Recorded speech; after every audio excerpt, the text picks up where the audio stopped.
And anytime you have countries that are either small democracies or even quasi-democracies, such as Egypt with a little bit of authoritarian control, whenever the economies suffer and people don't have jobs, the seeds of these types of uprisings are easily identifiable throughout history. This particular one is not going away because some of the issues on the periphery, such as terrorism, that has cut into 25% of their economy, for example, and how that has actually played out for them. With no jobs, with lack of infrastructure, with a heavy authoritarian control, the people are just tired. I mean, it really is a very basic human level. They're tired of the elites running the system. Most of the elites have taken the money and left the country. For us, the bigger problem in the United States is the concern over U.S. foreign policy interests, not just with regard to Egypt, but also with regard to Israel. There are a lot of players in the periphery of this that are very concerned.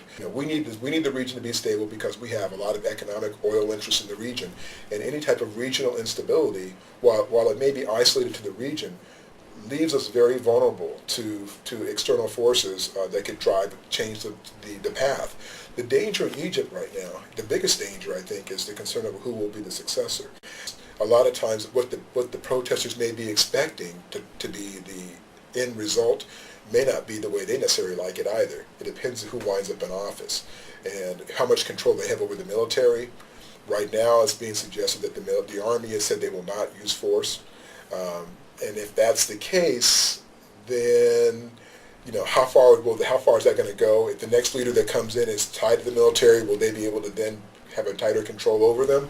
There's a lot of things at risk here. I mean, sure, Mubarak's being pressured not just by the U.S. but also by including our European allies to create a level of new openness in society and all these things. The problem is that it's a little bit too little too late, I think. I don't think Mubarak's going to survive this. I really don't think there's a way for him to survive this unless he's going to escalate the violence. But if he does that, I think it'll be worse for him than if he decides to capitulate and actually leave the country or do something else.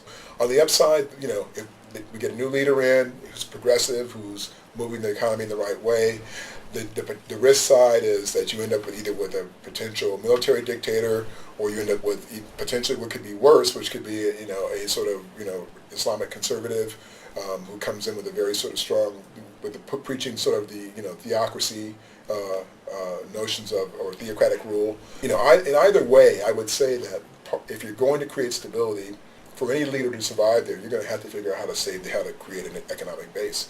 And unfortunately, you've got a tremendous number of people, and the per capita income is very low, and there's no, because of the terrorist rise, the income level, the tourism level has dropped off tremendously, which was a big part of Egypt's economy, and people aren't traveling there as much, so it's really been losing money, especially in the last few years, and that's impacted the jobs. And so, until you find anybody that goes in there, and I would say in almost any type of system, like I mentioned at the very beginning, if you can't build an economic base for yourself, the chances of your regime surviving is next to impossible.